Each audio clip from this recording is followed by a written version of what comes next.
Flarg. Flarg. Well, you know what? I think he's trying to name himself after the sound of a Wario fart. Yeah, I was thinking, when I think Flarg, I definitely think Wario, man. Hopefully it doesn't. Oh, are we going to reset? Are we going to reset? Is this a bun check?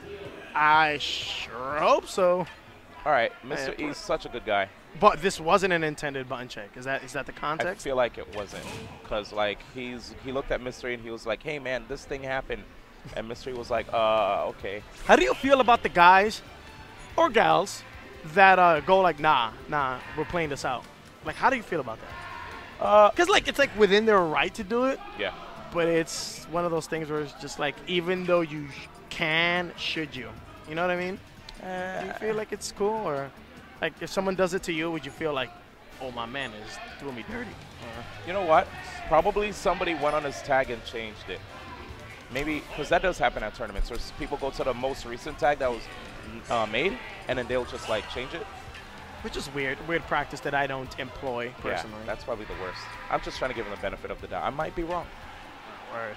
Well, anyway, we got go straight into it. Cleaner start here, hopefully. Marth versus Wario. Flarg versus team rivals Mr. E. All right. I respect Mr. E, though. He was like, you know what? I got this, like, at the end of the day. Yeah, he's a very, very honorable player, and he's a good dude. Like, when you actually, like, if you can actually sit down and talk to him, you'll learn pretty quickly that he's, you know, he takes his losses well. Like, I've seen how he takes losses. He just kind of nods his head and go, okay, I messed up. If you were in a situation, though, would you have reset? Me personally, I probably would have. Okay. Probably would have. I probably would have been like, all right, you know, we'll do it over. I'm not about that life. Even though I may personally not hate on the people who are. Yeah, I feel it. Well, right now he's getting cut up. He's trying to slice up them overalls. Oh. Yeah, Mr. E, just another day, dude. Cutting this boy to ribbons right now. Doing a really good job of spacing out. But remember, man, as time progresses, Wario gets closer and closer to getting that waft. Yeah, and I know Wario's typically like to save it for the last stock in this two-stock format. But in this particular situation, 137 to 7%. He kind of has to bring it back. Yeah, he might need to use it as soon as he gets it, if he's still alive for it anyway. Uh-oh, and it looks like he's trying to set up already. You see him. Yeah, that man looks like he's kind of blinking a little bit. You see it, right? Just slicing his mouth shut. He's trying to make that neutral B happen. That command grab, no clap there. I'm getting scared, dog. Yeah, it's coming. Oh, and the back hit of the up air, so graceful. And I think the reason why that landed is because he kind of recognized the pattern that Flarg was going for. Well, the pattern he had with his pressure from the bike. Every time jumping out from the same way. So he just waited, and it just immediately anti-aired him. Yeah, that just comes to show you've got to diversify your offensive tactics, man, because part of being a top player is just micro-recording every single action your opponent does and you know, putting it in the log. Yep. Even if it's something you do at the beginning of the first stock of the first match, if they do it again at the end of the set, you've got to be ready for it. Got to be ready, dude. You've got to have that recorded. People will run it back. We're all, like, what is it, creatures of habit, right? Exactly. Yeah. We're all prone to pattern. So we've got to be able to play off that. And right now, Mr. E's playing off that beautifully. Like, he's on a classical piano right now. This set is looking like it's going to be, you know, a 2-0. But Flarg needs to show, you know, that he has, you know, some kind of metal still in him. One thing I did like is that right there, Mr. E just waited it out until that waft was gone. Now he's able to just play his game, pressuring Flarg at the edge, racking up some safe damage too, waiting for that opportunity to close out the first game. Yes. And Flarg making him chase him down, and that's not enough. Oh, he's trying to do him dirty. Oh my gosh. Here it is. The spacing again.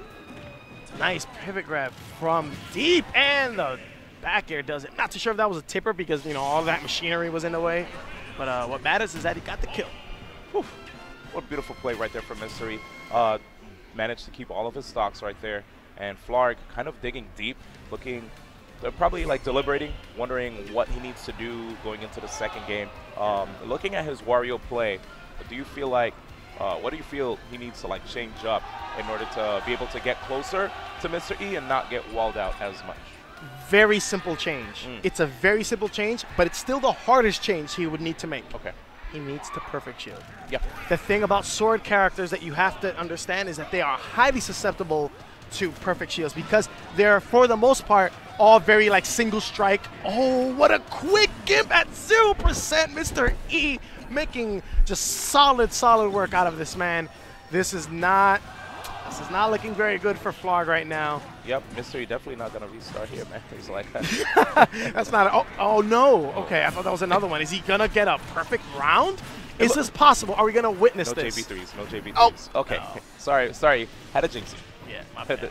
Flarg's on stream, man. Don't do it. If it happened off stream, people would be like, I don't believe you, and then that'll be it. Oh. Almost set up for the tipper there. Damn.